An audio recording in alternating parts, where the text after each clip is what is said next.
خود حضور کی خدمت میں ایک صحابی، بدو صحابی، یعنی دیہاتی آدمی تھا، دیہات کا رہنے والا. یہ دیہات کے رہنے والوں میں بعض دفعہ بات کرنے کا سلیقہ ان کو نہیں ہوتا جہالت کی وجہ سے کہ کس کے ساتھ کیسے بات کرنی ہے. تو وہ حضور کی خدمت میں آ کر براہ راست حضور سے یہ سوال کیا، ایک اجازت چاہی، اور آ کر حضور کے سامنے بیٹھ گئے اور کہنے لگے کہ یا رسول اللہ، میں زنا کرنا چاہتا ہوں، مجھے زنا کی اجازت دے دیں. اللہ اکبر. صحابہ کرام نے یہ سنا تو اس کو مارنے کے لیے اٹھے کہ کیسا عجیب انسان ہے حضور سے کہ نبی سے آ کر کس چیز کی اجازت مانگ رہا ہے. آپ نے فرمایا چھوڑ دو اس کو، پیچھے ہٹ جاؤ. اس کو قریب کیا اور قریب کر کے آپ علیہ السلام نے اس سے پوچھا کہ بات سنو، کیا تو یہ چاہتا ہے کہ کوئی تیری بہن کے ساتھ زنا کرے؟ اس کی اندر کی غیرت جاگی، کہنے لگے کہ میرے ماں باپ قربان ہوں اے اللہ کے رسول آپ پر، میں ہرگز یہ نہیں چاہتا. آپ نے فرمایا اور لوگ بھی نہیں چاہتے کہ ان کی بہنوں کے ساتھ کوئی یہ حرکت کرے.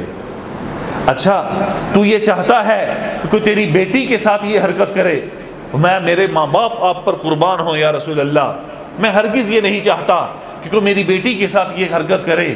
اسی طرح آپ نے اس کی بیٹی کے بعد اس کی بیوی کا، ماں کا، پھوپھی کا، خالہ کا پوچھنے کے بعد آپ نے یہی فرماتے رہے اور لوگ بھی نہیں چاہتے کہ ان کی ماؤں کے ساتھ، بہنوں کے ساتھ، بیٹیوں کے ساتھ یا ان کی خالاؤں کے ساتھ کوئی اس طرح کی حرکت کرے. پھر آپ علیہ السلام نے اس کے سینے کے اوپر ہاتھ رکھا اور ہاتھ رکھنے کے بعد ایک دعا دی، اللہم طہر قلبہ واغفر ذنبہ وحسن فرجہ. اے اللہ اس کے دل کو پاک فرما دے. نبی کا ہاتھ ہو، کس کا؟ نبی کا ہاتھ جس دل کے اوپر رکھا جائے، نبی اپنا ہاتھ دستے مبارک، دستے شفقت، دستے رحمت جس قلب کے اوپر رکھ کر یہ دعا ان کی زبان سے نکل جائیں، لسان نبوت سے نکلنے والی دعا تھی کہ اے اللہ اس کے دل کو پاک فرما دے.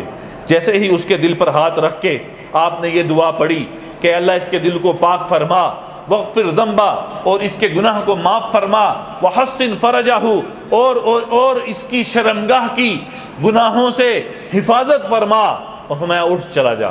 وہ صحابی کہتے ہیں اس دعا کے بعد، اس نصیحت کے بعد، حضور علیہ السلام کے اس عمل کے بعد میرے نزدیک موت تک سب سے مغبوض ترین عمل، سب سے برا عمل وہ زنا رہا ہے. مجھے نفرت ہو گئی تھی اس عمل سے.